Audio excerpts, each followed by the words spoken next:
What if your best friend was secretly your worst enemy? What if their every word of praise, every declaration of loyalty, was a carefully crafted lie designed to drain you of everything you have? This is the shocking story of a kind, trusting man and the so-called devoted friend who bled him dry. He demanded endless sacrifice, all in the name of friendship. He praised his friend's generosity while leading him to ruin.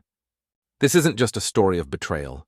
It's about the ultimate deception, where kindness becomes a weapon and devotion leads to a lonely, tragic death. Prepare to learn the terrible price of a one-sided friendship. Now, the story itself.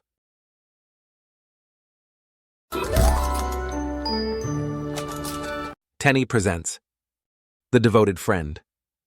From the collection, A Collection of Short Stories by Oscar Wilde. I am going to tell you a story on the subject of a devoted friend. A devoted friend. I can't imagine what that's like. In my opinion, the best thing is to have no friends at all. Oh, but please listen.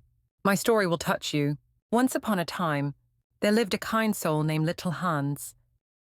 He had a little garden where he worked from morning to night, and in all the countryside, there was no garden so lovely as his. Little Hans had many friends, but the most devoted of all was a big miller named Hugh.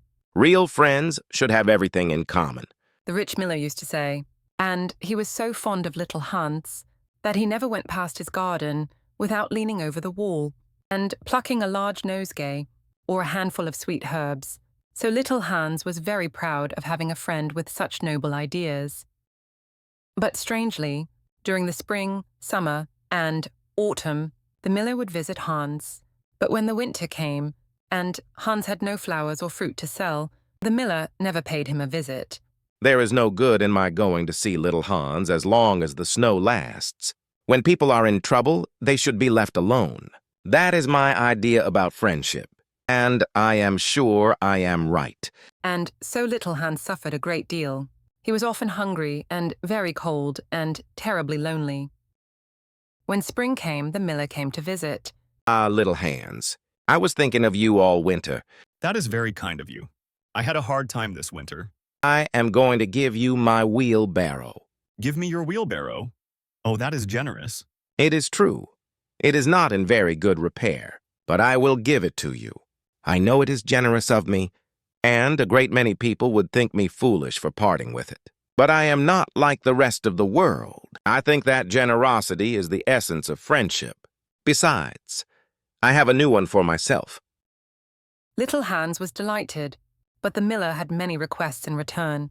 I have given you my wheelbarrow, so you must give me some of your flowers in return. Hans's flower basket was soon empty. I have given you my wheelbarrow. Could you carry this large plank of wood to my house for me? The plank was so heavy, Hans could barely walk. I have given you my wheelbarrow. I think you might mend the hole in my barn roof for me. Little Hans worked all day, while the miller sat inside reading. Day after day, the miller asked for favors, always reminding Hans of the great gift of the broken wheelbarrow. Hans was so busy doing the miller's work, he had no time to tend to his own beautiful garden.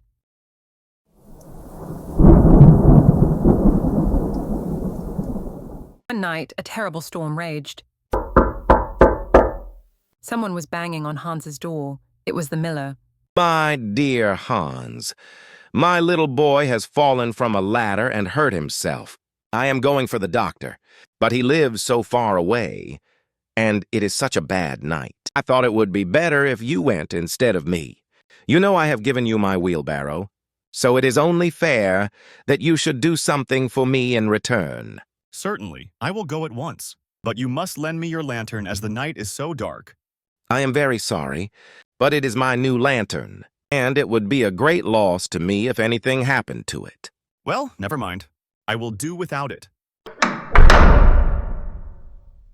Little Hans went out into the storm. The rain came down in torrents, and the wind was terrible. After a long time, he reached the doctor's house and sent him to the miller. But on his way back, he lost his way on the moor. The water was deep, and poor little Hans was drowned. The next day, he was found by some goat herds, floating in a great pool of water. At the funeral, Hugh the Miller was the chief mourner. I was his best friend. It is a great loss to me, at any rate. I had as good as given him my wheelbarrow.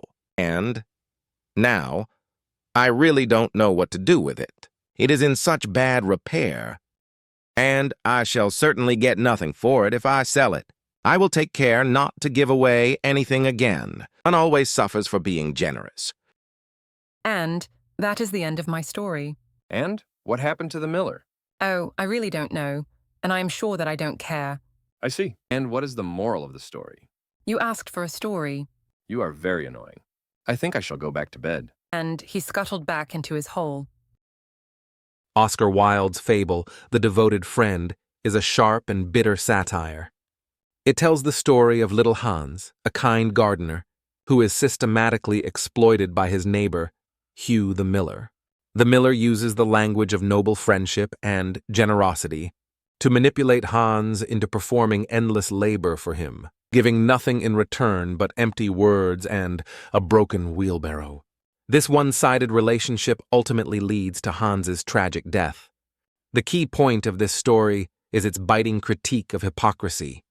If this were an exam, the main question would be, how does the miller use words to redefine selfishness as friendship? Wilde shows us that eloquent speeches about loyalty and sacrifice mean nothing without corresponding actions. The miller's philosophy is a self-serving justification for his greed. The story warns us to look at what people do, not just what they say, and teaches that true devotion must be mutual. A friendship that only flows in one direction is not friendship at all. It is exploitation. Next time on Tenny Presents The Red Badge of Courage by Stephen Crane.